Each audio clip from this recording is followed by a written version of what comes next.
everyone. Kalian tahu, ternyata ada banyak kota besar yang terbengkalai di berbagai belahan dunia. Meski dahulu memiliki banyak penduduk, tapi kini menjelma menjadi kota hantu. Penasaran di mana dan seperti apa penampakannya? So, langsung saja berikut daftar kota besar terbengkalai di dunia. Pripyat, Ukraina. Bencana ledakan terbesar terjadi di dalam reaktor nomor 4 pembangkit listrik tenaga nuklir Soviet di Chernobyl pada 26 April 1986 lalu. Kondisi itu pun membuat bahan radioaktif membumbung di langit Pripyat. Pripyat adalah sebuah kota yang paling dekat dengan lokasi ledakan tersebut, serta dihuni oleh para ilmuwan dan pekerja pabrik. Sekitar 36 jam setelah ledakan, sebanyak 49.000 penduduk dievakuasi oleh pemerintah dan tidak pernah lagi kembali ke kota ini. Sebagian dari mereka menderita sakit, bahkan meninggal, karena terkena paparan dari radiasi nuklir. Sejak saat itu, pihak berwenang Soviet kemudian menutup zona eksklusi sepanjang 28 km di sekitar Chernobyl, meninggalkan Pripyat sebagai kota mati yang terbengkalai. Padahal, kota ini sebelumnya memiliki fasilitas lengkap dan banyak penduduknya. Para ilmuwan memperkirakan kota ini mungkin saja akan kembali ditinggali, tapi sekitar berabad-abad lagi setelah tingkat radiasinya menurun dan menghilang. Pulau Hashima, Jepang.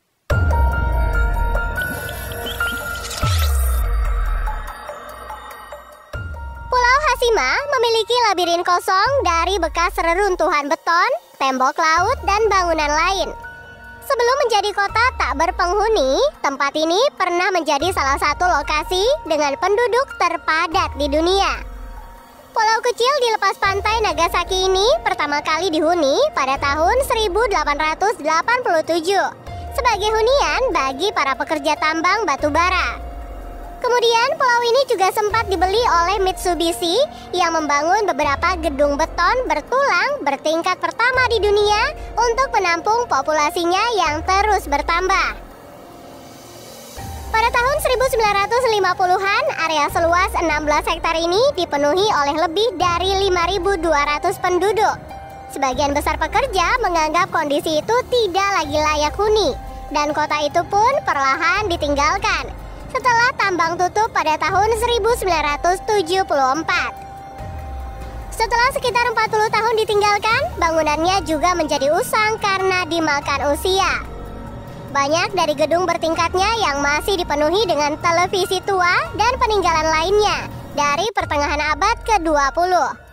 Fasilitas seperti kolam renang, tempat pangkas rambut, dan ruang kelas sekolah kini menjadi berantakan.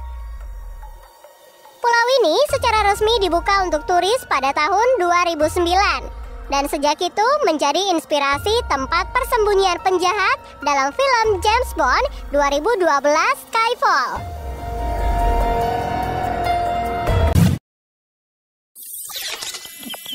Oradour-sur-Glane, Prancis.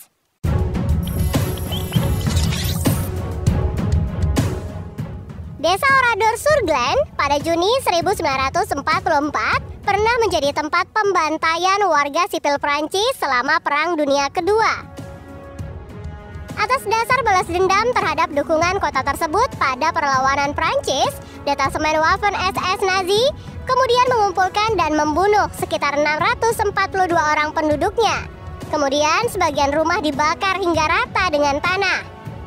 Hanya sedikit orang yang selamat dan melarikan diri atau berpura-pura mati atas kejadian kelam tersebut. Oradour-sur-Glane kembali dibangun di dekat lokasi lama setelah perang terakhir. Tetapi Presiden Prancis saat itu, Charles de Gaulle, memerintahkan agar reruntuhan kota tua yang terbakar tidak tersentuh untuk dijadikan monumen bagi para korban. Hingga saat ini, bangunan rusak dan etalase toko yang hangus terbakar masih ada. Tak hanya itu, kuburan bagi mobil dan sepeda yang telah berkarat juga masih ditemukan. Situs ini kemudian menjadi rumah bagi museum yang menyimpan koleksi relik dan kenang-kenangan yang ditemukan dari puing-puing. Fortlandia, Brazil. Henry Ford pada tahun 1927 mulai mengerjakan Fortlandia atau sebuah perkebunan karet besar di sepanjang sungai Tapajós, Brazil. Raja bisnis otomotif ini membutuhkannya sebagai sumber karet yang stabil untuk ban dan selang mobil, serta membawa nilai kota-kota kecil ke Amazon. Henry pun berniat membangun perusahaan di tempat ini lengkap dengan kolam renang, lapangan golf, bungalow, dan fasilitas lainnya. Namun sayangnya rencana itu tak bisa terselesaikan karena pohon karet Fortlandia menjadi korban jamur daun dan para karyawan menderita akibat peraturan ketat kota. Bentrokan antara para buruh Brazil dan para manajer dari Amerika pun kerap terjadi selama satu periode kerusuhan. Karyawan Fortlandia menghancurkan sebagian besar ruang makan dan truk-truk dibuang ke sungai. Setelah kejadian tersebut, Henry Ford berniat mengatasi masalah yang terjadi tetapi gagal. Akhirnya, tempat tersebut dijual ke pemerintah Brazil dan berhasil menjadi kota mati. Banyak para wisatawan dengan rasa ingin tahu datang ke tempat itu untuk melihat sisa-sisa bangunannya.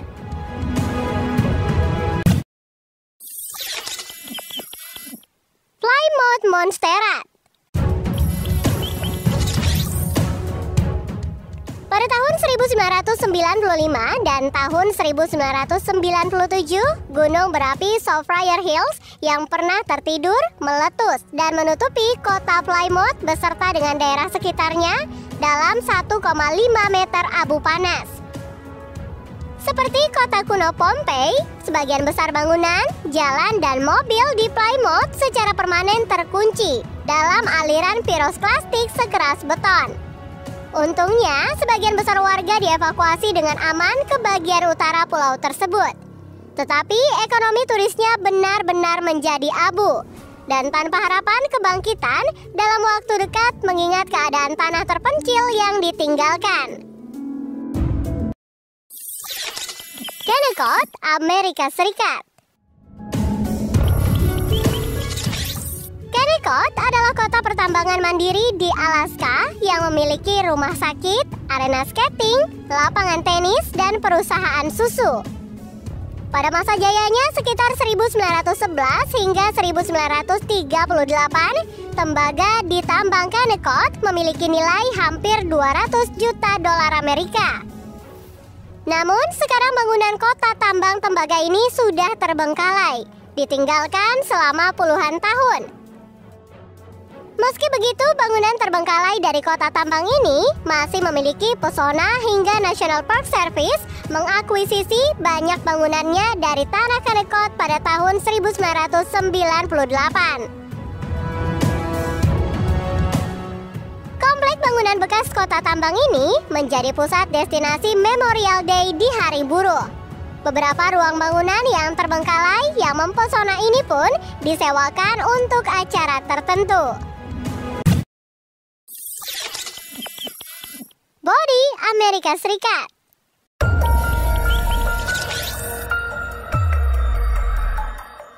Kota mati di dunia lainnya yang berlokasi di Amerika adalah Body, yang ditemukan pada tahun 1876.